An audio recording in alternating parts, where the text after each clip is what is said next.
Beloved, you are not here by accident. Before this message found you, before the algorithm moved, before the screen lit up and these words began to flow into your ears, a decision was already made about you in a realm you cannot see with your natural eyes.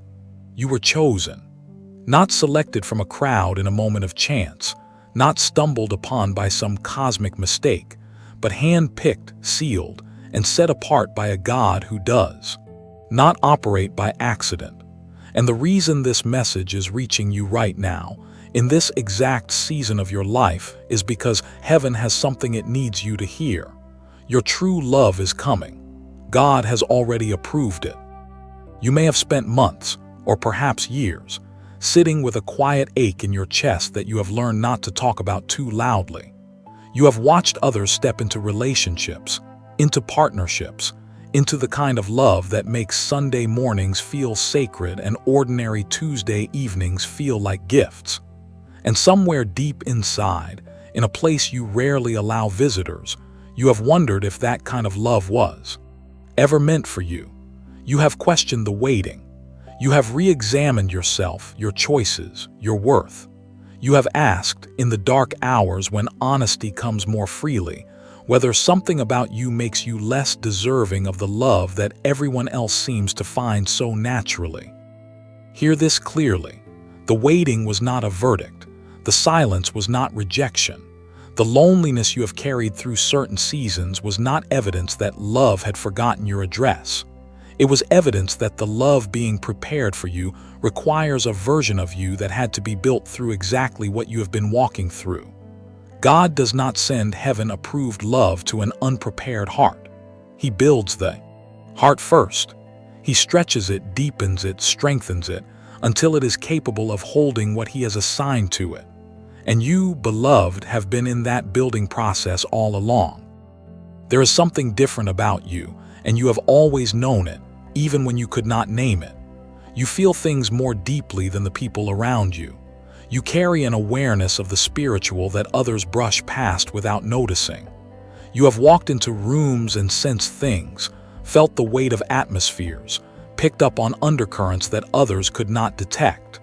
That sensitivity, that depth, that particular frequency you carry, it is not a flaw. It is not a curse. It is a mark. It is the signature of someone who has been chosen, not just for a purpose, but for a love that matches the depth of who they are. Because ordinary love, the kind that is built on surface attraction and convenient timing, that kind of love was never going to be enough for someone like you. You were designed for something that goes deeper than that, and God, who designed you, has been working on exactly that. Think about the love stories in your own life that did not work out. The ones that felt like they should have worked, the ones you prayed over, the ones you held onto longer than wisdom advised because you could see the potential even when the reality was painful. Those endings were not failures. They were redirections. They were heaven saying, not this one, not yet, not here. Every door that closed was a form of divine protection. Every person who walked away was making room. Every season of solitude was a semester in a school that was qualifying you for what is already on its way to you. You need to understand something about the nature of chosen ones, and I use that phrase deliberately because that is what you are. Chosen ones do not get ordinary timelines. They do not get love that arrives early and easy and uncomplicated. They get love that is worth waiting for, love that is layered with meaning, love that arrives carrying purpose and legacy and the unmistakable fingerprint of God. And yes, the journey to that love can be long. It can be quiet. It can feel at times like everyone else received an invitation to a celebration you were somehow left off the list for. But the truth, the deep and unshakable truth, is that your invitation was never lost. It was being delivered by a messenger who travels on a different kind of road. Right now, in this moment, I want you to do something. I want you to place one hand over your heart, not because it is a ritual, but because I want you to feel what is beating there. That heart, the one that has been hurt and healed and hurt again, the one that still hopes even when hope feels expensive, that heart is the reason you are here. God does not waste a heart like yours. He does not invest that much depth and capacity and love into a vessel and then leave it empty. What is in you is too valuable to go unmet. What you carry is too rare to go unrecognized forever. The one who is coming toward you, approved by heaven, sealed by the hand of God, they are being prepared with the same care and intention that has been shaping you. If you feel this word landing in your spirit right now, if something in you is rising up to meet what is being spoken over your life, I want you to type the number 333 in the comments right now. Not as a superstition, not as a ritual, but as a declaration. A declaration that you receive this word, that you believe your love is coming, that you are standing on the promise that God does not approve something and then withhold it forever. Type 333 and let heaven see your agreement. Because here is what I need you to hold on to as we move forward together through this message. The love that is coming to you is not a reward for perfect behavior. It is not something you earn by finally becoming good enough or healed enough or spiritual enough. It is a covenant. It is something that was written into your story before your story began. And the God who wrote it does not forget his own handwriting. He does not misplace his own promises. He does not look at the blueprint he drew for your life and wonder where he put it. He knows exactly where you are. He knows exactly what is moving toward you.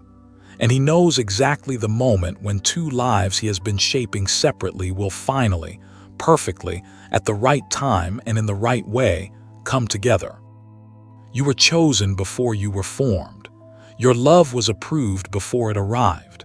And everything you have walked through, every tear, every quiet Friday night, every unanswered prayer that felt like silence was moving you toward this. Not away from love, toward it.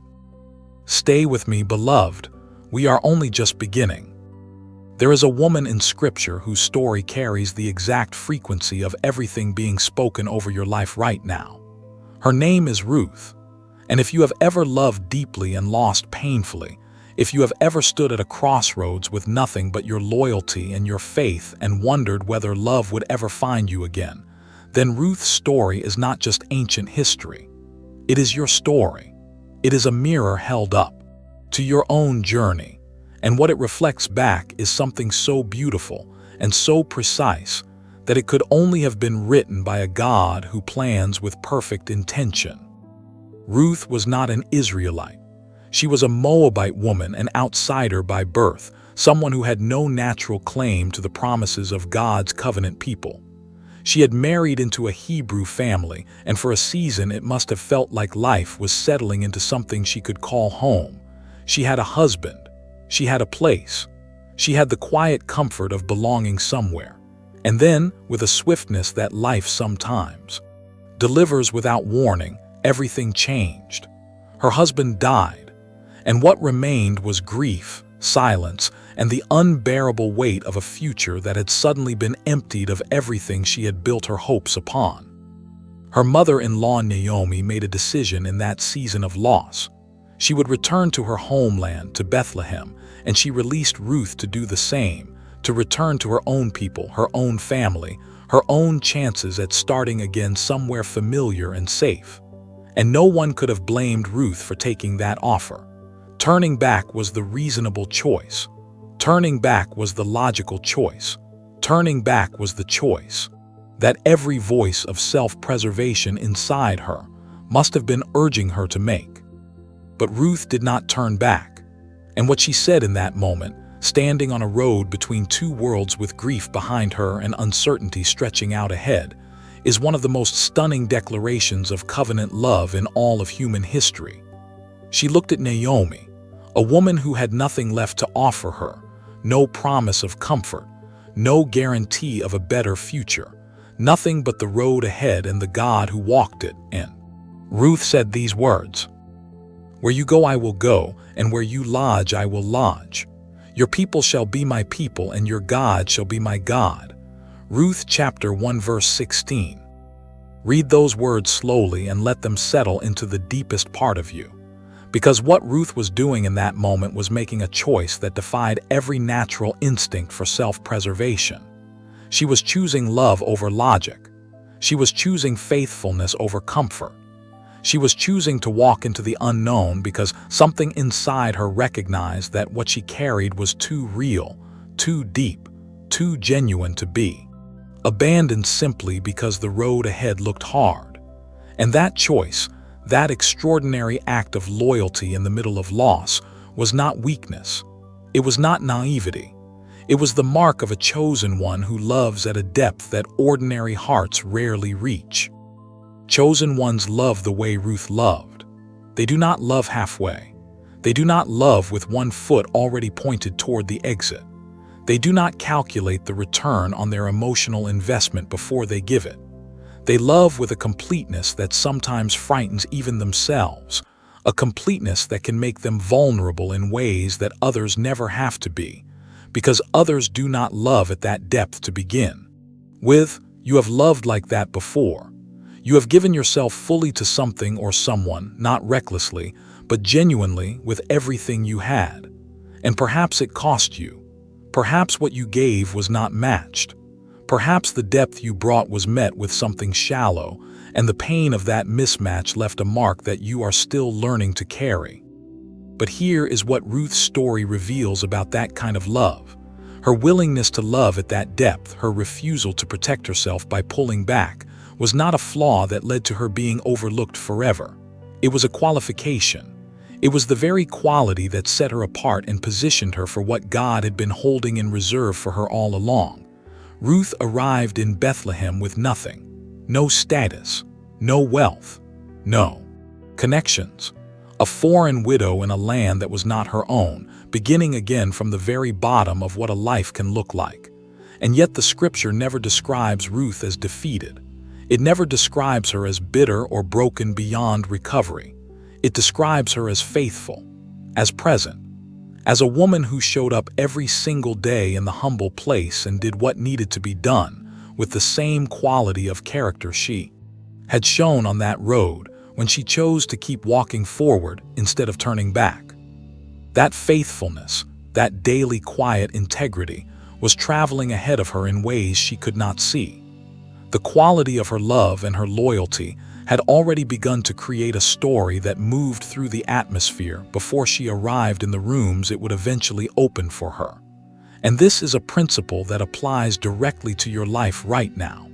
The love you have given, even when it was not returned the way it deserved to be, has not disappeared into nothing. The depth of character you have built through your faithfulness, through your willingness to keep loving even when loving was costly, that is not sitting idle. It is moving on your behalf in realms you cannot yet perceive. It is building something that your natural eyes have not yet been allowed to see the fullness of. Ruth did not know, on that dusty road, what was waiting for her in Bethlehem. She could not have imagined the fullness of what God had already set in motion on her behalf. She only knew that she would keep walking, keep loving, keep being exactly who she was regardless of how her circumstances looked. And that decision, that faithful daily choosing to remain true to the love inside her, was precisely what positioned her for a blessing she could not have designed for herself. You are on that road right now. You may not be able to see Bethlehem yet. You may not be able to see what is waiting for you at the end of this season of faithful walking. But God sees it. And everything you have carried, every step you have taken in faithfulness, every morning you chose to keep going when giving up would have been so much easier. It is all being woven together by a hand that does not waste a single thread. Your love is coming, and it was approved long before you arrived at this moment. There is something that has been happening inside you through every hard season, through every relationship that ended before you were ready for it to end, through every night you lay awake replaying conversations and wondering what you could have done differently, through every moment of rejection that landed in a place so deep you were not sure how long it would take to climb back out. Something has been happening that you could not see while you were in the middle of it, something that pain, when it is surrendered to the right hands, always produces in a chosen one. You have been being qualified, not punished, not overlooked, not forgotten by a God who got distracted by someone else's prayer. You have been going through a process that was always leading somewhere, a process that was building in you a capacity for love that simply could not have been constructed any other way. Ruth understood this, though perhaps not in the moment of her greatest loss. She could not have stood on that road, with grief fresh and the future uncertain, and fully comprehended what her suffering was producing in her. She could only feel the weight of what she had lost. She could only see the emptiness where her former life used to be. But what was happening in her, beneath the surface of the pain, was a deepening, a strengthening, a forging of character that would make her capable of receiving and sustaining a love that a woman who had never been through anything could not have held. The wounds qualified her, and your wounds, beloved, have been doing the same work in you. Every heartbreak you have survived has stretched your capacity for compassion. Every betrayal you have processed has sharpened your discernment. Every season of loneliness has driven you into a depth of relationship with God that comfortable people rarely find, because comfortable people rarely feel the need to search that deep. You have searched deep. You have gone to places in prayer and in honest conversation with God that most people only read about in devotional books. And in those deep places, something was being deposited in you, something was being built, something was being prepared that will make the love coming toward you not just a romance but a partnership, not just a feeling but a foundation. Think about the quality of love that Ruth demonstrated, not just in the dramatic moment of choosing to stay with Naomi, but in the quiet daily moments that followed. She went to the fields, she gleaned, she worked, she provided. She came home to Naomi every evening and poured out what she had gathered, sharing even the little she had with the woman she had committed herself to love. There was no audience for most of those moments.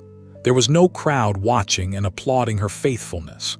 There was just Ruth in the ordinary rhythm of a hard season, showing up with the same quality of love whether anyone was watching or not. And that consistency, that love that did not require an audience to remain genuine, is the kind of love that God looks at and says, "This one is ready. This heart has been proven. This is the love I can trust with what I have prepared."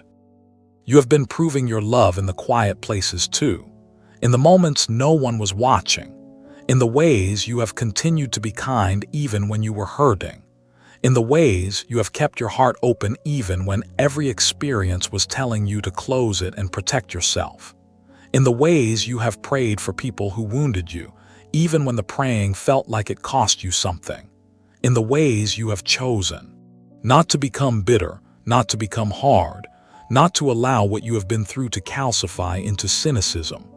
That is not weakness. That is extraordinary strength.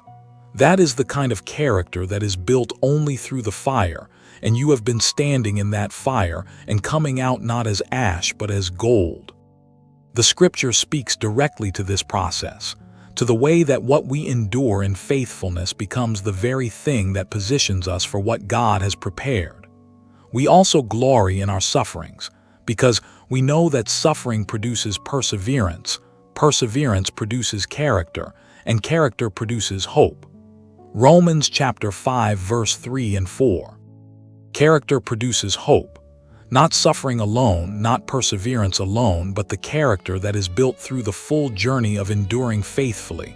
That is what produces hope that does not disappoint. And the hope you carry right now, the hope that has survived everything that tried to extinguish it, the hope that is still alive in you despite everything you have been through, that is not wishful thinking.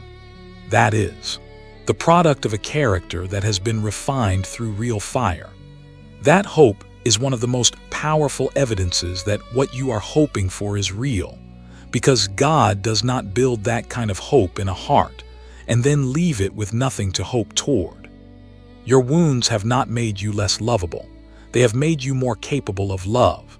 They have given you an empathy that people who have never suffered cannot access. They have given you a tenderness that is rare, a softness that has not come from avoiding pain but from moving through it and refusing to let it harden you. The one who is coming toward you, the love that God has approved for your life, they are going to encounter that tenderness and recognize it immediately as something they have never found before.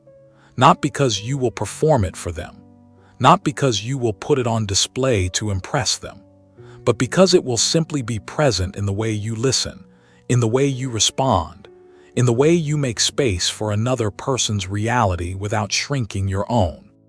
Ruth carried that quality into every field she walked into every interaction, into every moment of her daily life in Bethlehem. She was not pretending. She was not performing.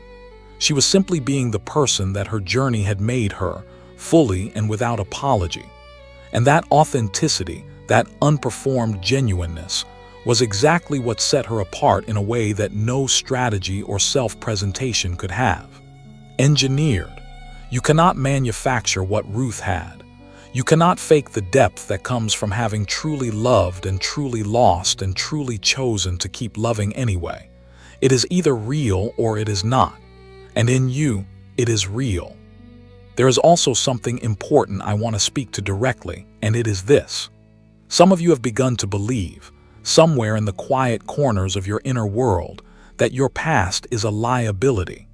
That the things you have been through, the mistakes you have made, the relationships that did not honor you, the seasons where you did not show up as your best self because you were simply trying to survive, you have begun to believe that these things have somehow disqualified you from the love God has for you, that you are damaged in a way that makes you less deserving, that the love being prepared for someone else, someone cleaner, someone with a simpler story, someone whose past does not require explanation. Hear me clearly. That is a lie. Ruth was a Moabite widow with no claim to covenant promises, an outsider with a complicated story and a painful past, and God not only included her in His plan but made her part of the lineage through which His greatest promises to humanity would be fulfilled. Your story, with all of its complications and all of its pain and all of its chapters that you wish you could rewrite, is not liability in God's hands. It is material. It is the raw substance from which He is crafting something that will carry more beauty and more meaning precisely because of what went into making it. The love coming toward you is not coming in spite of your story. It is coming because of the person your story has made you. It is coming to meet someone who has been shaped by real life into someone capable of a real love, the kind that holds through difficulty because it has already been tested by difficulty, the kind that chooses faithfulness because faithfulness is not a concept but a lived experience, the kind that knows the value of what it has because it has also known the pain of loss. You are not damaged. You are forged. You are not behind. You are ready. And the love that has been approved for your life is moving toward the full, real, deeply qualified version of you that you already are. Before we move forward, I want you to take a breath. Everything that has been spoken over you in these last moments, the truth of your calling, the beauty of Ruth's faithfulness, the reality that your wounds have been qualifying you rather than disqualifying you, let all of that settle into your spirit like rain settling into dry ground. Do not rush past it. Do not let the weight of what has been deposited in you get swept aside by the pace of what comes next. Because what comes next is connected to everything that has come before. It is not a detour from the spiritual. It is an extension of it. It is the place where heaven and earth meet in a way that may surprise you, but will not surprise God, because He designed both realms and He moves through both with equal authority. Here is something that the most spiritually attuned people throughout history have understood, something that science is only now beginning to catch up to with its instruments and its language and its research papers. Chosen ones carry a specific frequency, not metaphorically, not poetically, literally. The brain of a person who has been through deep suffering and come out the other side still oriented toward love, still open, still faithful, still hoping. That brain operates differently than a brain that has never been pressed. The neural pathways carved by genuine spiritual seeking, by authentic prayer, by the kind of desperate, honest conversation with God that you have had in your darkest rooms, those pathways create a measurable difference in the way the brain functions. Researchers who study the brain at its highest levels of performance have identified a specific category of brainwave activity associated with what they call peak states, moments of clarity, creative breakthrough, deep intuition, and what can only be described as a sense of knowing that transcends ordinary thinking. They call it gamma. And beloved, the chosen ones, the ones who have been pressed and refined and who have kept their hearts open through it all, they access gamma in ways that others simply do not. But there is another frequency that matters deeply for where you are right now, and it is called theta. Theta brainwaves operate at a slower rhythm, between 4 and 8 cycles per second, and they are the frequency of deep creative insight, of learning that bypasses resistance, of the kind of intuition that feels like it is coming from somewhere beyond your own mind. Children operate in theta almost constantly, which is why they absorb language and experience and love with such effortless openness. And somewhere in the process of growing up, of being hurt, of learning to protect ourselves, most people lose consistent access to that frequency. The walls we build to survive also become walls that keep certain gifts locked out. This is where a discovery made by a neuroscientist named Dr. James Rivers becomes deeply relevant to your journey. Dr. Rivers spent more than 30 years studying the human brain. His research connected to institutions including MIT and NASA, specifically focused on what happens in the brain during moments of extraordinary clarity, creativity, and what he described as aligned living. After thousands of days of research involving thousands of participants, his team identified something that changed everything they thought they knew about human potential. They found that the brain could be guided back into theta and gamma states, not through years of meditation practice, not through complex mental training, not through anything that required special skill or significant time, but through a precise sequence of sound, frequencies delivered in a specific way, for just 7 minutes a day. That discovery became the foundation of something called the genius wave. And I want to be careful here about how I introduce this to you, because I am not stepping away from the spiritual conversation we have been having. I am deepening it. Because what Dr. Rivers discovered is that the brain states associated with the highest human performance, with the deepest intuition, with the clearest sense of direction and purpose and love, those are the same brain states that the ancient wisdom traditions have always pointed toward. The state of being fully present, the state of hearing clearly, the state of knowing without forcing. The chosen ones in Scripture, the ones whose lives demonstrate the kind of divine alignment you are believing for in your own life, they were people who had learned, through their suffering and their seeking, to access something in themselves that ordinary distraction keeps locked away. The genius wave is a tool that helps you access that same thing, not as a replacement for your faith, but as a complement to it, a way of preparing the ground of your mind so that what God is speaking can land more deeply, take root more fully, and bear fruit more completely. The mechanism is built on a principle called brainwave entrainment, which simply means that the brain has a natural tendency to synchronize with rhythmic external frequencies. When you are exposed to a precisely calibrated sound, your brain begins to follow that frequency, the way a tuning fork responds to another tuning fork struck nearby.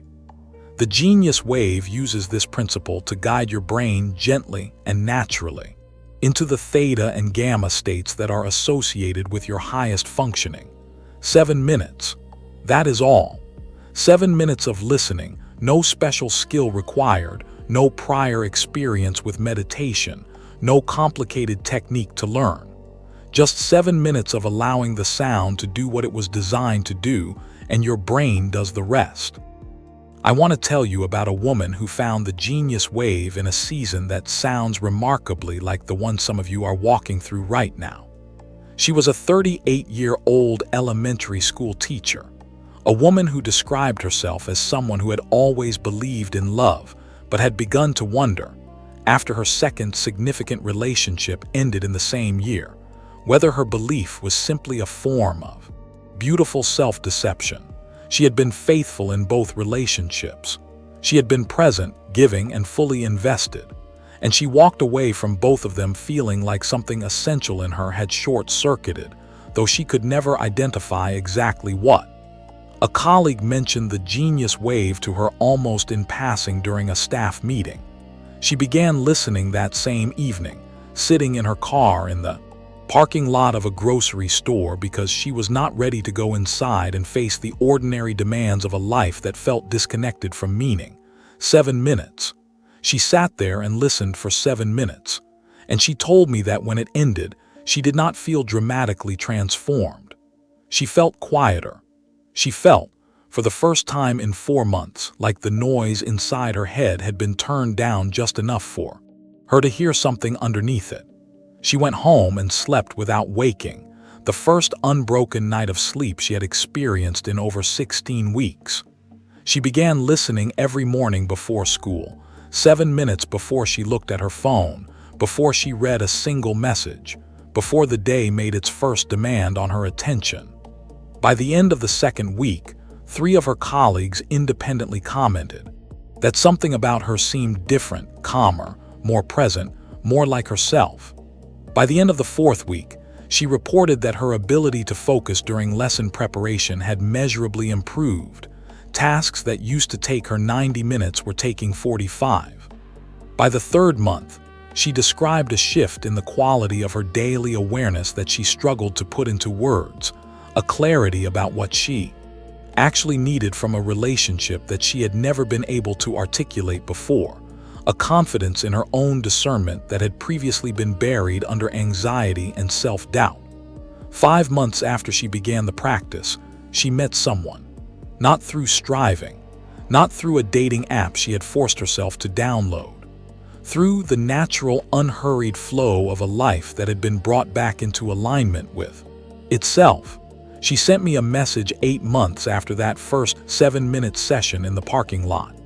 It said simply, "I finally know what it feels like to be chosen by someone who was worth waiting for."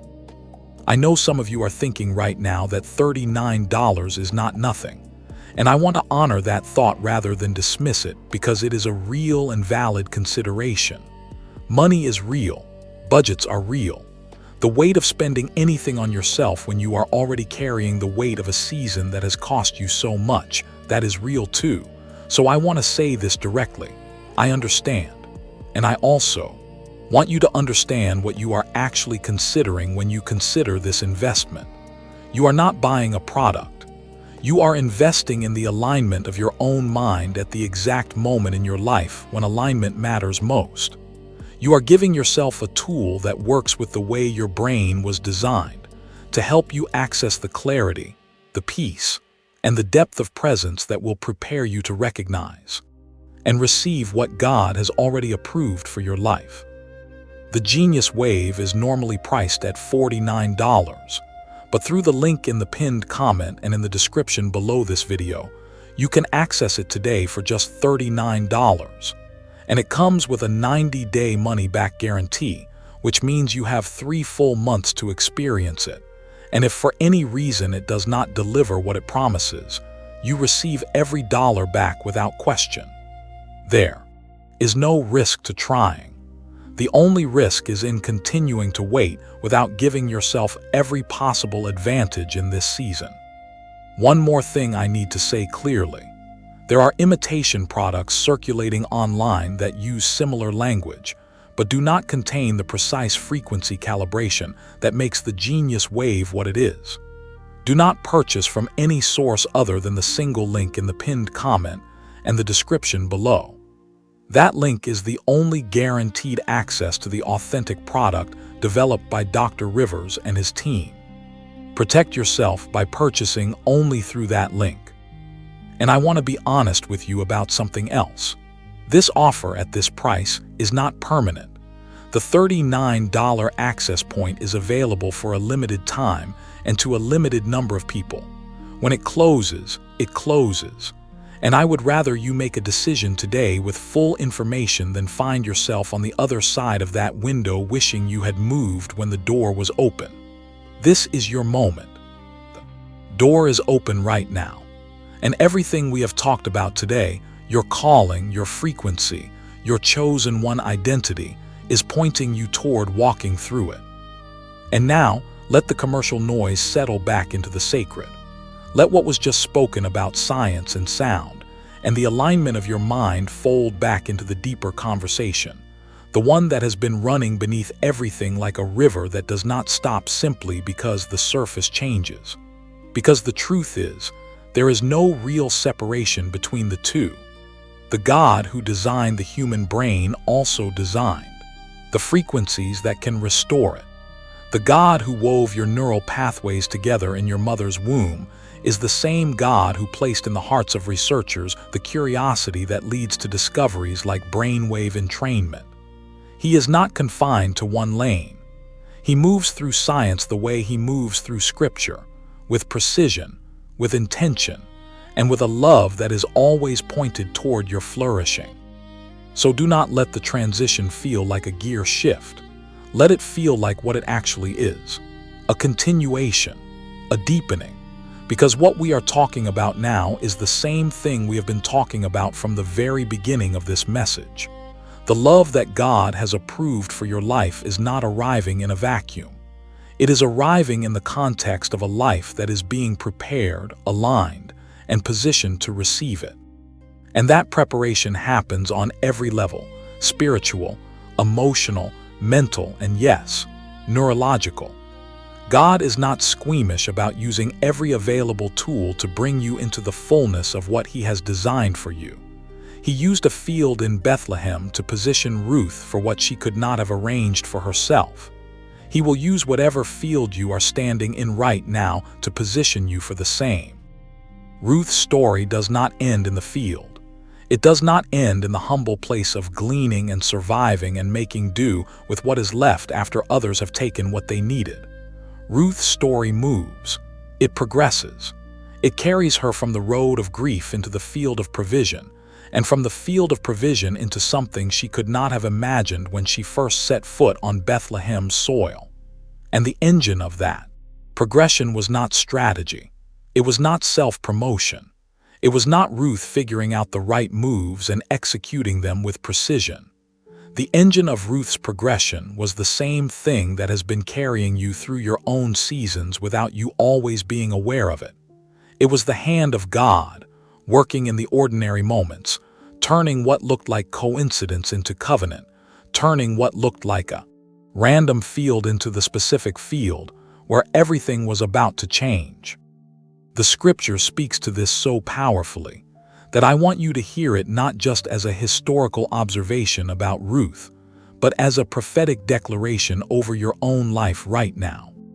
She happened to come to the part of the field belonging to Boaz, who was of the clan of Elimelech. Ruth chapter 2 verse 3. She happened to come. Two of the most loaded words in all of Scripture, because nothing in Ruth's story happened by accident, and nothing in your story is happening by accident either.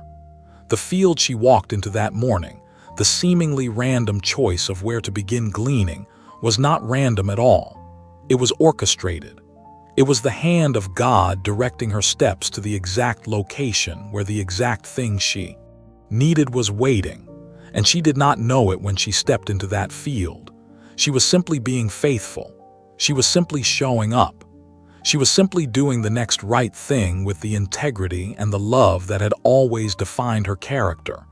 And in that ordinary faithful showing up, she walked directly into the appointed place. This is what God is doing in your life right now. In the ordinary moments, in the unremarkable Tuesdays, in the daily rhythms that do not feel significant, He is directing your steps. He is ordering the seemingly random details of your life with a precision that you will only be able to see clearly in retrospect, when you look back from the place of having received what he promised and trace the path that brought you. There, you will look back and you will see the moments that felt like accidents or coincidences or simple daily decisions, and you will recognize them as the hand of God moving you, step by step, field by field, toward the appointed place where everything changes. The love that is coming toward you is being directed the same way. The one God has approved for your life is also being moved through their own sequence of ordinary moments that feel unremarkable to them right now, but are actually the precise steps of a divine choreography. Two lives being directed from above toward a meeting that was written before either of them was born.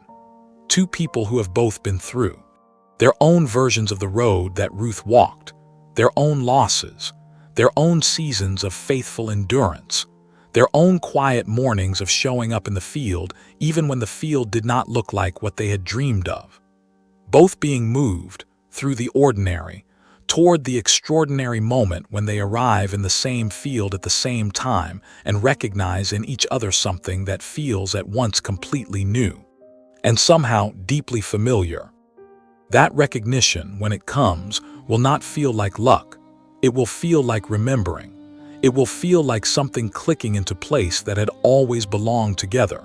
And you will understand in that moment why everything that came before was necessary, why the losses were not wasteful, why the waiting was not wasted, why every season that felt like it was taking something from you was actually adding something to you, building in you the very qualities that would make that moment of recognition possible.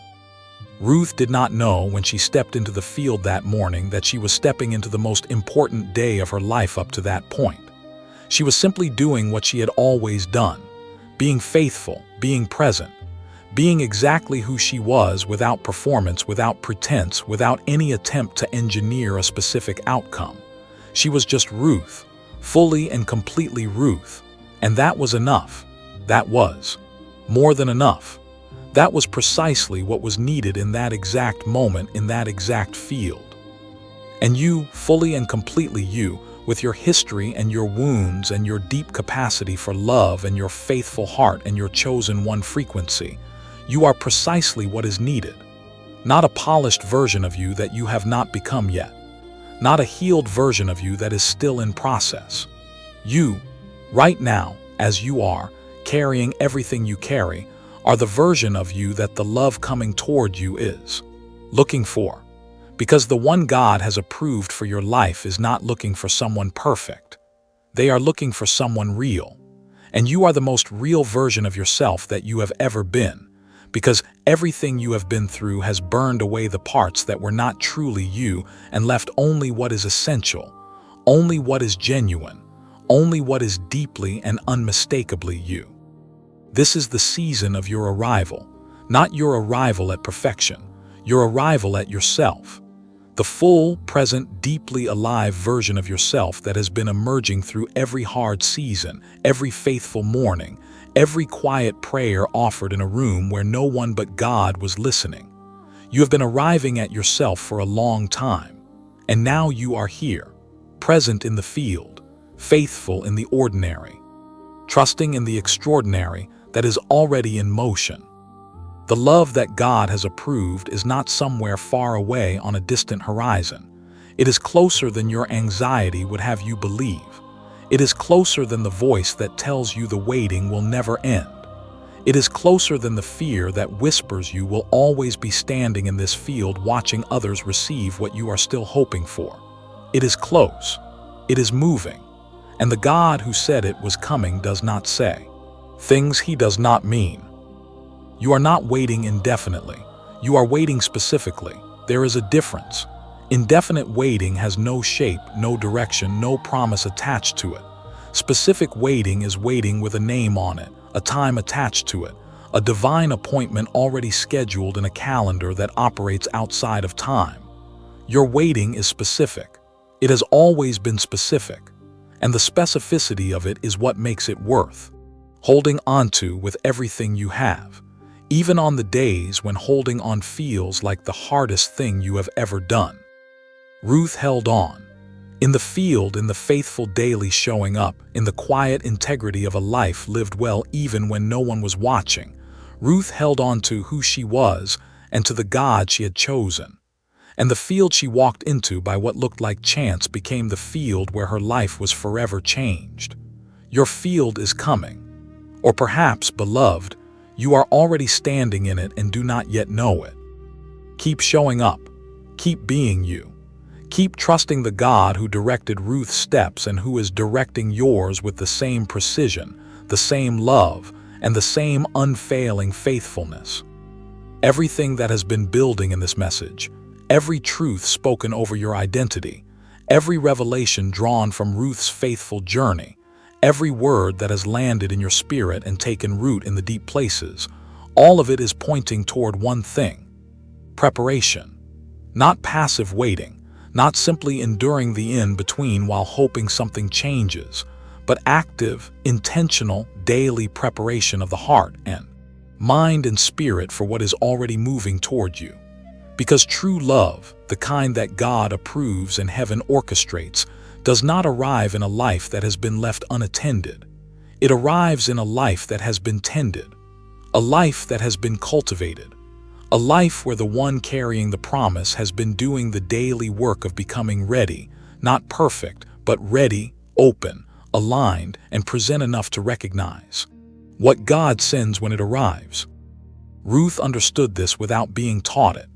Every morning she rose and went to the field, not because the field was glamorous, not because gleaning was a task that carried dignity in the eyes of those around her. She went because it was the faithful thing to do, because provision required participation, because showing up in the ordinary was the pathway through which the extraordinary would eventually walk. She did not wait for her circumstances to change before she began living with intention. She lived with intention inside the circumstances she had, and that intentional, faithful living was precisely what positioned her for the change that was coming.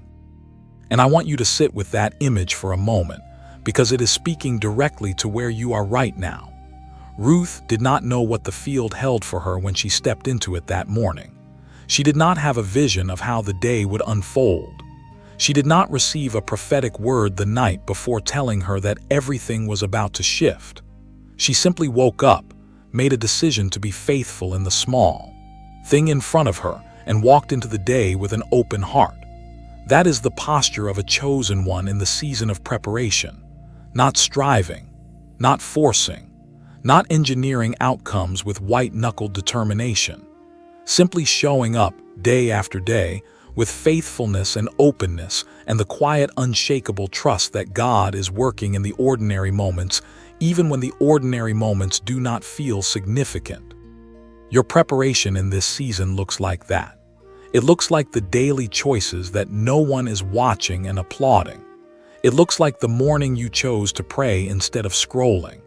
It looks like the conversation you had with yourself in the mirror where you chose to speak kindness over your own reflection instead of criticism.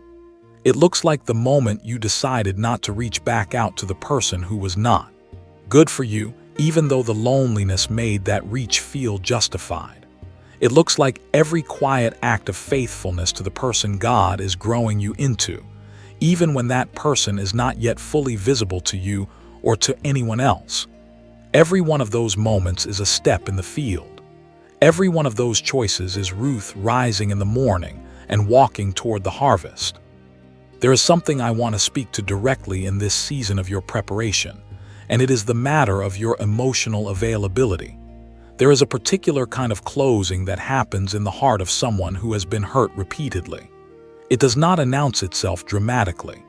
It happens gradually, almost imperceptibly, like a door that swings shut in small increments, each wound adding just a few more degrees to the closing, until one day you realize that you are saying yes to love with your words and something far more guarded with everything else. You are hoping for connection, while simultaneously ensuring nothing can get close enough to hurt you again. I want to invite you to bring that door honestly before God today, not to force it open, not to manufacture a vulnerability that wisdom has not yet sanctioned, but to ask Him with honesty and courage to heal whatever is keeping it from opening freely to what He has approved.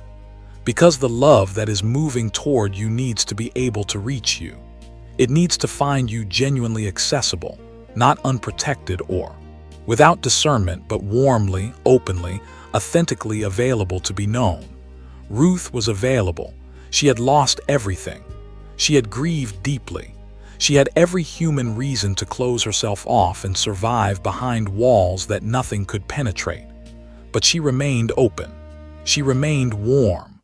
She remained the kind of person whose presence invited trust rather than defended against it. That openness was not recklessness. It was a fruit of her relationship with the God she had chosen on that road, the God she trusted enough to remain soft in a world that consistently rewards hardness.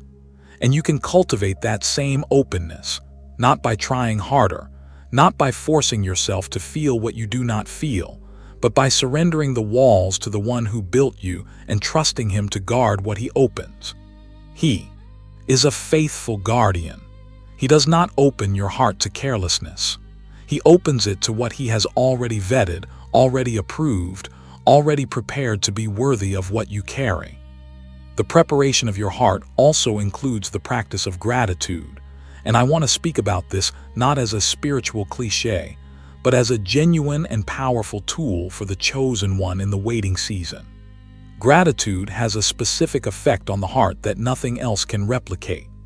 It shifts the center of gravity of your inner world from what is absent to what is present, from what has not yet arrived to what has already been given. And in that shift, something remarkable happens. The heart that is genuinely grateful becomes a heart that is genuinely expectant, not in a desperate, grasping way, but in a quiet, confident, open way. The grateful heart says, if God has already done this much, if He has already brought me through this much, if He has already proven His faithfulness in this many ways, then what He has promised is coming. And it waits in that confidence with a peace that the ungrateful heart cannot access. Begin each day in this season by naming 3 things you are grateful for before you name a single thing you are asking for. Not because your requests are not valid, not because God does not want to hear your desires, but because gratitude creates the atmosphere in which trust grows, and trust is the foundation of everything you are believing for. Trust is what kept Ruth moving through Bethlehem. Trust is what kept her showing up in the field day after day without knowing what the field held. Trust is what made her available to receive what she could not have manufactured for herself. And trust is what will keep you moving faithfully through your own season until the appointed moment arrives. If these words have been meeting you in a place that needed to be reached, if this message has carried something real into the rooms of your heart where real things needed to be said, I want to ask you to take one small action right now that costs you nothing but means more than you know. Like this video. It is a simple act, but it is a way of saying, this matters to me. This is the kind of content I want more of. This is a space where something real is happening and I want to honor that and share it. Share it with the person whose name is already in your mind right now, the one you thought of at some point in this message, the one whose story rhymes with everything that has been spoken here today. You do not need to send a long message with it. You do not need to explain why you are sending it. Simply send it. Let the words find them the way they found you, at exactly the right moment, speaking exactly what they needed to hear. Subscribe to this channel if you have not already done so, because what is coming in the weeks ahead is going to go even deeper than where we have been today. There is more that God wants to speak over the chosen ones who gather in this space. There is more truth, more depth, more prophetic declaration over lives that have been waiting for someone to speak what heaven has already decided. Do not miss what is coming. Subscribe and turn on the notification, so that every new message arrives directly to you without delay. And if this ministry has been a source of nourishment for your spirit, if you have returned to these messages in the hard moments and found something here that helped you hold on, I want you to know that this work continues because of people who believe in it enough to support it. If you feel led to contribute to what is being built here, the link is in the description and in the pinned comment below. Every contribution goes directly into creating more of what you have experienced today. More truth spoken over chosen ones. More words released into the atmosphere over lives that are on the verge of everything God has promised them. You are in the field, beloved. You are showing up. You are being faithful in the ordinary. And the God who sees every step, who counts every morning of faithful rising, who holds every tear and every quiet prayer and every moment of choosing trust over fear, that God is working. He has not stopped. He will not stop. And the love He has approved for your life is closer today than it was yesterday, and closer tomorrow than it is today. Keep showing up. The field is full of more than you can currently see. There is an enemy who has been paying very close attention to your love life. I want you to hear that not as a statement designed to frighten you, but as a statement designed to clarify something that may have been confusing you for a long time. Because if you have ever wondered why love has felt so difficult for you specifically, why the connections that should have worked seemed to unravel in ways that defied logic, why you have faced obstacles and oppositions in your relationships that felt disproportionate to the circumstances, why it has sometimes seemed like an invisible hand was working against every attempt you made to build something lasting and real, then this is the explanation you have been missing. The enemy has been paying attention, and the reason he has been paying attention is not because you are weak. It is because you are dangerous. Chosen ones are dangerous to the kingdom of darkness, not in spite of their capacity for love, but because of it.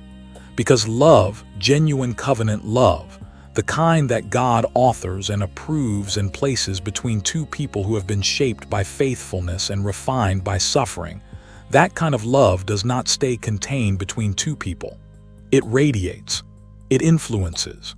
It creates a center of light that affects everyone who comes near it. It produces children who carry the frequency of their parents into the next generation. It builds homes that become sanctuaries, places where broken people find healing simply by stepping inside and encountering an atmosphere that is different from everything they have known. It launches ministries and movements and legacies that outlast the lifetimes of the two people who started them.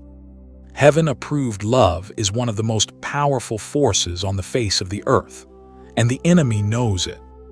This is why the opposition to your love life has felt personal, because it is personal. It is targeted.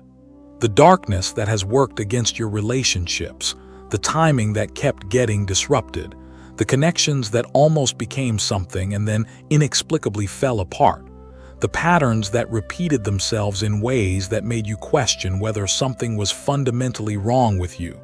None of that was random. None of that was bad luck. It was opposition. Intentional, targeted, strategic opposition from a kingdom that understands what your love life, when it finally arrives in its God-approved form, is going to produce in the earth. The enemy has been trying to stop something he has already seen the outcome of. And the fact that he has fought so hard is itself a testimony to how significant what God has prepared for you actually is. Ruth experienced this opposition, though Scripture does not describe it in those terms. Consider what she faced: loss that stripped her of the visible evidence of every promise, displacement that removed her from everything familiar and safe, a position of poverty and vulnerability that made her dependent on the mercy of strangers in a land where she had no standing. Every one of those circumstances was an opportunity for the enemy to convince her that her story was over, that love had already had its moment with her and passed, that the best she could hope for now was survival. And yet Ruth did not receive that narrative. She did not allow the weight of her circumstances to become the ceiling of her expectation. She kept moving. She kept being faithful. She kept carrying herself with a dignity and an integrity that the enemy could not touch, because it was rooted not in her circumstances, but in the God she had chosen. The scripture declares with absolute authority what the posture of the chosen one must be in the face of spiritual opposition. Be sober-minded, be watchful. Your adversary, the devil, prowls around like a roaring lion, seeking someone to devour. 1 Peter chapter 5 verse 8. Sober-minded and watchful, not fearful, not paralyzed, not retreating from love because the risk of opposition feels too great, but clear-eyed and aware, carrying the knowledge of the battle without being consumed by it, moving forward with the kind of grounded courage that comes from knowing who fights on your behalf. Because here is the truth that changes everything about the opposition you have faced. The enemy can only prowl. He can only circle. He cannot touch what God has sealed. He cannot cancel what heaven has approved. He cannot reach into the hand of God and remove what God is holding for you. His power in your story extends only as far as God permits, and God has already set a boundary on what the enemy is allowed to do with the love he has prepared for you. Every attack that has come against your love life has had a limit. Every relationship that fell apart was falling apart from the outside of what God had sealed, not the inside. The enemy was not destroying your destiny. He was clearing the path of what was not your destiny, sometimes painfully, sometimes in ways that felt devastating, but always within a boundary that God had drawn. And what God has sealed for you, the love he has approved, the covenant he has written into your story before you were born, that has a wall around it that no prowling enemy can breach. I want you to think about the patterns that have repeated in your love life and reframe them through this lens. Not every repeated pattern is evidence of your brokenness. Some repeated patterns are evidence of the enemy's strategy, his attempt to wear you down through repetition, to make you so tired of the cycle that you stop believing the cycle can ever end differently. He uses discouragement as a weapon precisely, because discouragement is so effective. A chosen one who is discouraged is a chosen one who has stopped moving toward their destiny. And a chosen one who has stopped moving is a chosen one who is no longer a threat to the kingdom of darkness. Do not stop moving. Do not let discouragement become the wall that the enemy could never actually build around you, because he cannot build that wall. He can only suggest it. He can only whisper that the wall exists and hope that you believe the whisper strongly enough to stop walking. But the moment you keep walking, the moment you choose to take one more step in faithfulness and trust and open-hearted expectation, you have already defeated the strategy. The weapon formed against your love life shall not prosper, not because the weapon was never formed, but because God has already declared the outcome, and his declarations do not return to him void. The love that God has approved for your life has already survived the enemy's best attempt to prevent it. Every attack that was meant to destroy your capacity for love instead deepened it. Every wound that was meant to close your heart instead, when surrendered to God, expanded it. Every season of opposition that was meant to convince you that love was not for you instead refined you into someone whose love is more pure, more genuine, more deeply rooted than it would have been without the pressing. The enemy overplayed his hand. He thought he was destroying you. He was actually building you. He thought he was making you unavailable for love. He was actually making you ready for the specific love that God had always intended. This is the irony of spiritual warfare that the enemy never seems to learn. His attacks on chosen ones do not produce the outcomes he intends. They produce the opposite. The fire he lights does not consume them. It refines them. The pit he digs does not trap them. It positions them. The opposition he orchestrates does not stop their destiny. It accelerates their preparation for it. Ruth losing her husband was not the enemy winning. It was the enemy unknowingly setting in motion the sequence of events that would bring Ruth to Bethlehem, to the field, to the moment when everything God had always intended for her life began to unfold. What looked like a victory for darkness was actually the opening movement of a divine symphony that the darkness had no ability to conduct or control. Your losses have been the same. Your seasons of pain have been the same. What the enemy meant to use to stop you has been the very thing God has used to move you. And the love that is coming toward you now is coming toward a version of you that the enemy's opposition actually helped create. A version of you that is stronger, deeper, more faithful, more genuinely loving, more capable of sustaining what God has approved than you would have been without the fire. You are not a victim of spiritual warfare. You are a victor in the middle of it. The outcome has already been declared. The love has already been approved. And the enemy, for all his prowling and circling and whispering, cannot change a single word of what God has written over your life. He can delay a moment. He cannot cancel a destiny. He can create noise. He cannot silence a promise. He can send confusion. He cannot erase a covenant. Stand in that truth today. Stand in the knowledge that the opposition you have faced is itself a testimony to the significance of what is coming. Stand in the awareness that you are dangerous to darkness, not because you have defeated every battle perfectly, but because you are still here, still faithful, still open, still believing, still carrying the frequency of a chosen one whose love has been approved by the highest authority in the universe. The enemy sees what is coming toward you and he is not celebrating. He is retreating, because what God has joined together, no force in heaven or earth or beneath the earth has the power to separate. Your love is coming, and it is coming with the full backing of heaven behind it. Let everything that was just spoken settle into the bedrock of who you are. The revelation that your opposition was never evidence of your insignificance, but rather proof of your significance. Let that truth anchor itself so deeply in your spirit that no future whisper of the enemy can uproot it. Because what we are moving into now is not a stepping back from that revelation.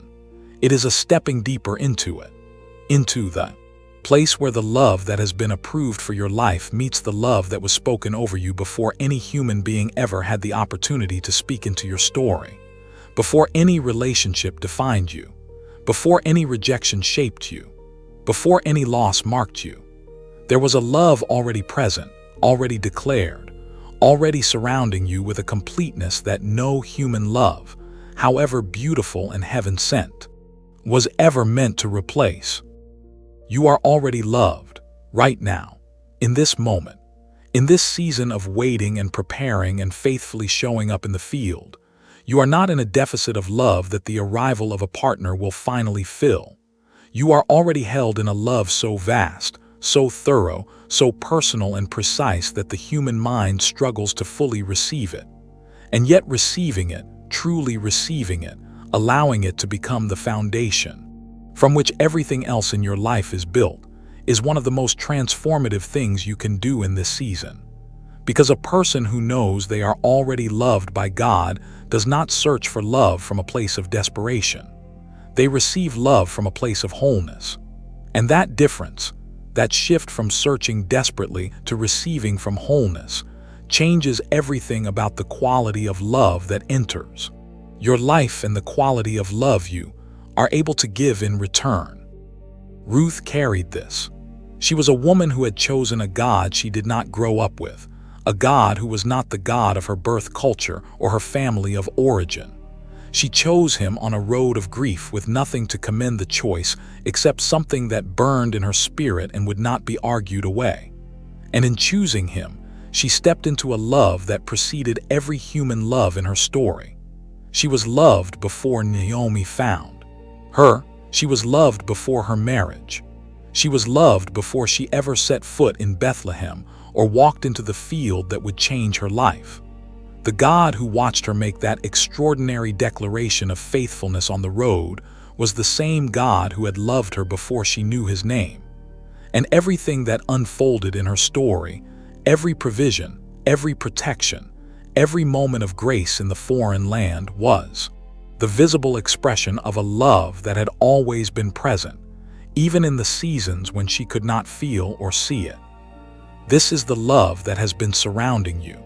Not just the love that is coming toward you in human form, as beautiful and real and heaven approved as that love is, but the love that is already here, already present, already speaking, already working in the details of your life in ways that are so woven into the ordinary fabric of your days that you sometimes move through them without recognizing them as love. The morning that arrived after the night you were not sure you could survive. The peace that settled over you in the middle of a situation that had no earthly reason to produce peace. The provision that came through an unexpected channel at the exact moment when you had run out of your own resources. The friendship that appeared in a season of loneliness and carried exactly the kind of warmth that reminded you that you were still seen, still valued, still held. These were not coincidences. These were love. The love of a God who has never once taken his eyes off you, never once turned his attention away from the details of your life, never once failed to see you in the place where you were standing. The scripture speaks to this love with a tenderness that has been causing chosen ones to weep for thousands of years, not from sorrow, but from recognition. I have loved you with an everlasting love. Therefore, I have continued my faithfulness to you. Jeremiah chapter 31 verse 3. Everlasting love, not love that began when you became worthy of it. Not love that is contingent on your performance or your progress or the current state of your healing. Everlasting love, love that has no beginning because it predates your existence. Love that has no end because it extends beyond every boundary that time can draw. You were loved before you were born. You are loved in this moment. You will be loved in every moment that follows this one. And nothing, not your past, not your mistakes, not your seasons of doubt or distance or desperate late-night bargaining with God in the dark, nothing has diminished that love by a single degree. It is everlasting. It does not fluctuate. It does not cool in the seasons when you are not at your best. It holds. It stays. It pursues. It never stops. Now I want you to do something with this truth. Not just receive it intellectually, not just let it pass through you as a beautiful idea that you nod at and then set aside. I want you to let it change the way you see yourself today, because the way you see yourself is directly connected to the love you are able to receive and the love you are able to give. A person who does not know they are loved by God will always be trying to earn love from people.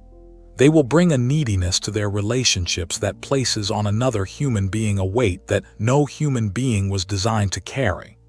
They will look to a partner to fill spaces that only God can fill, and when the partner inevitably cannot fill those spaces, because no human can, the relationship will crack under the pressure of an expectation it was never built to bear. But a person who has received the love of God, who has allowed that everlasting love to become the ground they stand on, that person brings something entirely different to a relationship. They bring wholeness meeting wholeness. They bring a love that gives freely because it is not desperately trying to get something back. They bring a security that does not demand constant reassurance because its foundation is not another person's consistency but God's everlasting faithfulness. They bring a patience that can weather the imperfections of another human being because they have already been perfectly loved by the one who created them. This is the love that God is building in you right now. This is part of what this season is producing. Not just the healing of old wounds, though that is happening. Not just the development of new strength, though that is happening too. But the deep, foundational settling into the love of God as the bedrock of your identity, the place from which everything else in your life, including the love that is coming, will be received and given and sustained. You are not waiting to be loved. You are already loved. You are waiting for the specific human expression of that love that God has approved and prepared and is even now directing toward you. And the waiting is not empty. It is full of the everlasting love of a God who sees you, knows you, chose you, and has never once reconsidered that choice. I want to pause here and invite you into a moment of agreement, not a complicated response, Just 4 words that I want you to type in the comments right now. 4 words that are both a declaration and a reception, both a statement of what is true and an act of opening yourself more fully to the truth of it. Type these words. I am already loved. Let those 4 words be what you send into the atmosphere from this moment, a declaration that you are not waiting for love to begin, because it has already begun. It has always been present. And from that foundation of being already and everlastingly loved, you are now ready to receive the specific beautiful human love that God has approved and written into your story. I am already loved. Type it and mean it. Let it land in you as you write it. Let the act of declaring it be the act of receiving it more fully than you have before. Because the depth to which you receive God's love for you is the depth from which you will be able to love the one who is coming. And the one who is coming deserves to be loved from that depth. They deserve to be received by someone who knows what love is, because they have already been immersed in the greatest love the universe has ever produced. They deserve you, the you that knows you are already loved. That is the version of you that heaven has been preparing for this moment. And that version of you is standing here right now, in this field, faithful and open and more ready than you know. The love of God is not the consolation prize while you wait for human love to arrive. It is the foundation upon which human love, when it arrives, will be built. And foundations built on the everlasting love of God do not crack under pressure. They do not shift in the storms. They hold. They sustain. They outlast every season that tries to shake them. Build your foundation now. Receive His love now. Declare it now. And watch how everything else begins to align around a heart that knows it is already, everlastingly, unconditionally loved. Your true love is coming, and it is coming to meet someone who already knows what love is. There is a moment that comes in every chosen one's journey when something shifts in the atmosphere around them. Not dramatically, not with fanfare or visible signs that the world can point to and measure, but quietly, in the way that dawn shifts the quality of darkness before the sun actually appears above the horizon. The darkness does not suddenly end. The light does not flood in all at once, but something changes. Something in the air carries a different quality. Something in the spirit knows, with a certainty that cannot be fully explained but cannot be denied, that what was coming is now very close. You may be in that moment right now. You may be standing at the edge of that shift without fully recognizing it for what it is. And part of what this message is doing today is helping you to recognize the signs that heaven has already been placing in your path. The quiet signals that the love God has approved is not somewhere in a distant future, but is already in motion, already near, already leaving traces in the atmosphere of your daily life. Ruth's story has one of the most quietly powerful moments in all of Scripture, a moment that most people read past without stopping to absorb what it actually means. She had been going to the field. She had been faithful in the ordinary. She had been living with integrity in the small daily choices, pouring out everything she gathered to share with Naomi, returning each evening to the humble place they called home, rising each morning to do it again. And then one day, the texture of her ordinary changed, not because she had done something dramatically different, not because she had finally figured out the right strategy or prayed the right prayer or arrived at some new level of spiritual achievement. The texture changed because the appointed time had arrived. And when the appointed time arrives in the story of a chosen one, the ordinary moments begin to carry an extraordinary weight. The field she walked into was suddenly the field where everything was different. The day that began like every other day became the day that changed everything. I want you to hear this clearly, because it is one of the most important things that will be spoken in this entire message. The day that changes everything for you will probably begin like an ordinary day. It will not announce itself with trumpets. It will not arrive with a neon sign pointing to the moment when your life shifts from the season of waiting into the season of receiving. It will look, from the outside, like just another day of faithful showing up, just another morning of going to the field, just another ordinary movement through the ordinary rhythms of your life. And then, in the middle of that ordinary, something will happen. A conversation will begin. A connection will form.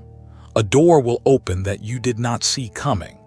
And you will know, not because the moment is loud, but because it is unmistakably right, that this is the moment you have been faithfully walking toward all along. The signs that this moment is approaching are already around you. Heaven does not send its greatest gifts without preparation, without signals, without the quiet advance work of a God who is meticulous in his love for you. And if you have been paying attention, if you have been present in the ordinary moments rather than entirely consumed by the pain of the waiting, you will have noticed things. Moments of unexpected, peace in the middle of circumstances that should have produced anxiety, a settling in your spirit that feels different from resignation, a quiet confidence that is not based on anything you can see but is present nonetheless. Dreams that carried a quality of clarity that ordinary dreams do not have. Encounters with strangers whose words landed in you with a precision that felt personal, as though they were carrying a message that was meant specifically for you. A recurring sense that something is shifting, that the atmosphere around your life is different than it was a season ago, that something that was tightly closed is beginning to open. These are not coincidences. These are signs. These are the advanced signals of a God who wants you to arrive at the appointed moment not in shock but in recognition. He has been preparing you to receive what is coming not just through the internal work of healing and growth, but through the external signals that have been embedded in the ordinary fabric of your days. He has been speaking. He has been signaling. He has been leaving traces of his intention in the moments you move through so that, when the fullness arrives, something in you will say, "I knew it." Not because you predicted the specifics, but because your spirit has been receiving the preparation even when your mind could not yet articulate it. The scripture confirms this pattern of divine signaling, this way that God moves ahead of his own promises to prepare the heart of the one who will receive them. It confirms that the one who waits faithfully, who trusts in the appointed time rather than forcing a timeline of their own making, will not be put to shame. It confirms that heaven operates on a schedule that is always precise, always purposeful, and always oriented toward the good of the one who has chosen to trust it. Your eyes have seen my unformed substance. In your book were written, every one of them, the days that were formed for me, when as yet there were none of them. Psalm chapter 139, verse 16. Every day of your life was written before the first one arrived. Not just the broad strokes, not just the general outline of a life lived in a particular era in a particular place, but every one of them. The days of waiting were written. The days of loss were written. The days of faithful gleaning in the field were written. And the day that is coming, the day when the love God has approved steps fully and finally into the foreground of your life, that day was written before you drew your first breath. It is in the book. It has always been in the book. And a God who writes with that kind of thoroughness and that kind of love does not write a chapter and then forget to deliver it. Every word he has written over your life will come to pass, including this one, including the love that is already on its way to you. I want to speak now about something that requires a particular kind of courage to receive, and it is the possibility that some of the signs heaven has been sending are not in some distant future moment, but are already present in your current daily life, and you have been too focused on what is absent to notice what is already there. The person who will eventually be the love that God has approved may already exist, somewhere in the periphery of your world, not yet in focus, not yet in the foreground of your attention, but present, moving in the same general orbit, being prepared by God in their own season of refinement, their own version of Ruth's road, their own faithful morning of going to the field. And the distance between their field and yours may be smaller than you have imagined. Or the signs may be entirely internal, a readiness that has been quietly arriving in you that you have not yet given yourself credit for, a healing that has progressed further than you have acknowledged, a capacity for love that has been restored and expanded through the very process you have been enduring, a depth of peace about your own identity and your own worthiness that was not present a year ago, 2 years ago, 3 years ago. These internal signs are perhaps the most significant of all, because they signal not just that love is coming, but that you are ready for it in a way that you have not always been. And readiness, true readiness, is one of the most powerful attractors in the spiritual realm. When a chosen one arrives at genuine readiness, when the preparation has done its full work and the heart is genuinely open and grounded and whole, heaven moves. The appointed moment accelerates. The field that was empty begins to fill. Ruth arrived at that readiness somewhere in the ordinary days of gleaning and faithful living. And when she did, when the preparation had done its work and she was fully present in her own life without grasping or forcing or trying to engineer what she could not control, the appointed moment came. The field she was already standing in became the field where everything changed. Not because she moved to a new location, not because she finally did the right thing to deserve the change, but because the time was full.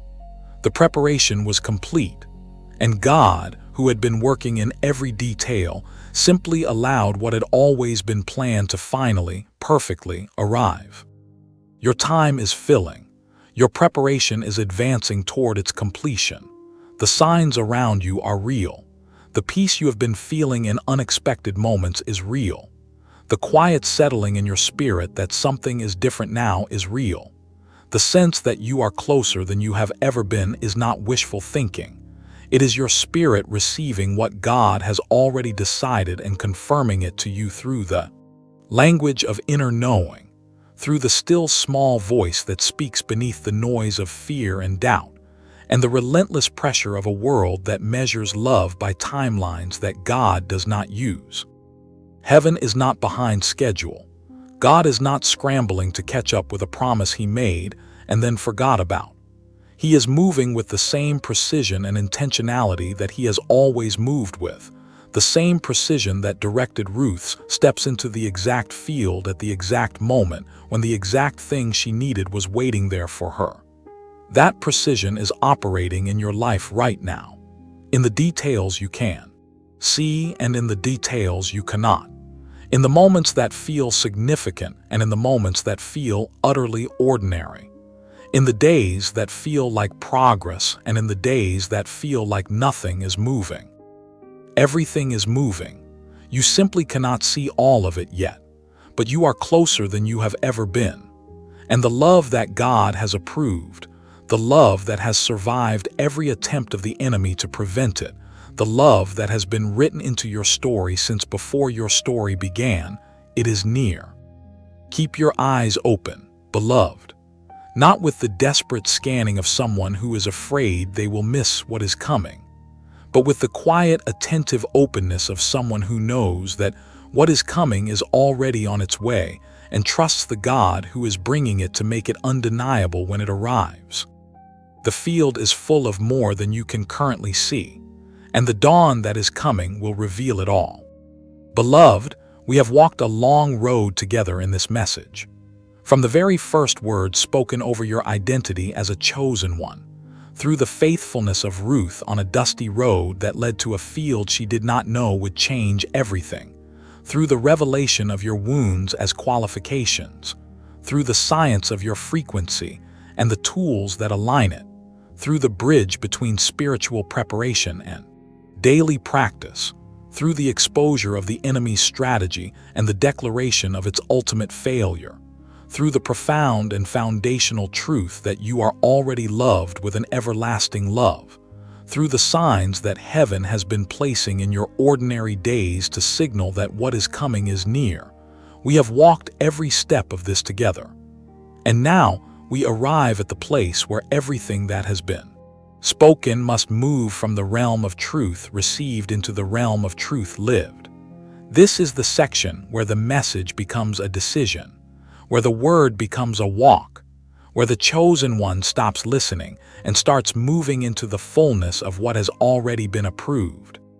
There is a moment in Ruth's story that does not get spoken about enough, and it is the moment after everything changed. The moment after the field had done its work and the appointed time had arrived, and the love that God had been preparing for her had stepped fully into the foreground of her life. There was a moment where Ruth had to make a final choice. Not the dramatic choice on the road, not the daily choices in the field, but the quiet internal choice to actually receive what was being offered, to open her hands fully, to stop holding so tightly to the version of her story that had been defined by loss and step into the version that was being written by grace. That moment required everything she had built through every hard season, the courage that suffering produces, the trust that faithful waiting develops, the openness that God's love had been cultivating in her through every ordinary day. She had shown up in the field without knowing what the field was preparing her for. You are at that moment now, not metaphorically, not at some future point when the circumstances of your life have rearranged themselves into something that looks more like the promise. Now, in this moment, in the life you are currently living, with the wounds you are currently carrying, with the faith you currently have, which is more than enough, you are at the moment of receiving the love that God has approved for. Your life is not waiting for you to become something you are not. It is not waiting for a version of you that exists somewhere in a future where everything is healed and figured out and presentable. It is moving toward the version of you that is here right now, reading these words, feeling what these words are stirring, carrying the beautiful, complicated, real truth of a chosen one who has been through something and come out the other side still believing. Open your hands. This is the simple and profound invitation of this final moment. Not a complicated spiritual exercise, not a ritual that requires preparation or expertise. Simply, quietly, deliberately open your hands. Let the posture of your spirit shift from holding on to what you have survived into reaching for what is coming. Let the grip of the past, the grip of the wounds and the losses and the relationships that did not work and the prayers that seemed to go unanswered, let that grip loosen. Not because the past was not real, not because what you lost did not matter, but because your hands cannot fully receive what is coming if they are still closed around what is gone. Ruth let go of Moab. She let go of the life she had known and the identity that had been built in that place, and the God she had grown up with, and the future she had imagined for herself before everything changed. She let go of all of it on that road and walked forward with open hands into a country that was not her own, toward a God who was not yet fully her own, into a future she could not yet see the shape of. Those open hands became the hands that received everything God had always intended for her. The provision in the field, the covering of grace, the love that changed not just her own story, but the story of generations that came after her, all the way to the lineage through which the greatest promise in human history would be fulfilled. Your open hands will receive in the same way. Not identically, because your story is your own and God writes each one with a particularity that honors the specific person He created, but with the same principle at work. Open hands receive, closed hands cannot. And everything that heaven has been holding in reserve for you, the love, the joy, the partnership, the legacy, the fullness of a life lived in the center of what God designed, all of it is waiting to be placed into hands that are open enough to hold it. I want to pray over you now, not as a formality, not as a way of closing a message with religious language, but because there are things that need to be spoken over your life in the form of prayer that cannot be spoken in any other way, things that need to be released into the atmosphere over you from a place of genuine intercession, things that your spirit needs to receive not just as information, but as covering. So I ask you to be still for just a moment. Wherever you are, whatever is around you, let it quiet and receive this. Father, I come before you on behalf of every chosen one who has received this message today, every heart that has been quietly breaking in the waiting, every spirit that has been faithfully holding on even when holding on felt like the hardest thing it had ever done. I bring them before you now, and I ask you to do what only you can do. Seal this word over their lives. Let what has been spoken today not simply pass through them as a pleasant experience, but take root in the deepest places of their hearts and produce fruit that remains. Let the truth that they are chosen settle into them so completely that no future voice of the enemy can uproot it. Let the truth that they are already loved become the foundation they build everything else upon. Let the truth that their love is coming and that you have approved it become the quiet, unshakable knowing that carries them through every remaining day of the faithful waiting. And Father, for the love that you have approved for each one of them, I ask you to accelerate its arrival. Remove every obstacle that is not of you. Dissolve every delay that the enemy has engineered. Bring into alignment every detail that needs to be aligned. And in your perfect time, which we trust completely even when we cannot see it, bring them into the field where the appointed moment waits, where what you have always intended finally, beautifully, undeniably arrives. Let them recognize it when it comes. Let them be ready to receive it fully. And let the love that joins them be a love that carries your fingerprint so clearly that neither of them will ever be able to doubt where it came from. Cover them today. Strengthen them today. And let them leave this moment knowing, more deeply than they knew before they arrived here, that you see them, you love them, and you have not forgotten a single word of what you have spoken over their lives. In the name that is above every name, we receive it. Amen. Beloved, that prayer is already in motion. The God who heard it is the God who answers. And the answer to that prayer is already closer than the fear that tries to tell you otherwise. As we close this time together, I want to ask you to do one more thing. If this message has carried something real into your life today, if these words have met you in a place that needed to be reached, honor that by sharing it. Share it with the person whose name came to your mind somewhere in the middle of this journey together. The one who is in their own season of waiting and needs to hear that their love is coming and God has approved it. You do not need to explain why you are sending it. Simply send it. Let the words find them the way they found you, at the right moment, carrying exactly what they needed. Like this video, as an act of agreement with what has been spoken over your life today. Subscribe to this channel so that every message that follows this one finds its way to you without interruption, because there is more that heaven wants to speak over the chosen ones who gather in this space, and I do not want you to miss a single word of what is coming. And if this ministry has been a source of strength and nourishment for your spirit, if you have returned to these messages in the hard moments and found something here that helped you hold on, the link to support this work is in the description and in the pinned comment below. Every contribution, regardless of its size, goes directly into creating more of what you have experienced today. More truth spoken over chosen ones, more words released into the atmosphere over lives that are on the verge of everything God has promised them. You came into this message as a chosen one. You are leaving it as a chosen one who knows more fully what that means. You came in carrying the weight of the waiting. You are leaving with the knowledge that the waiting has always been working. You came in with your hands perhaps still closed around what you have lost. You are leaving with an invitation to open them to what is coming. Your true love is coming. God has approved it, and the God who approves does not withhold what he has promised. Go into your field, beloved. Your appointed moment is already there waiting for you.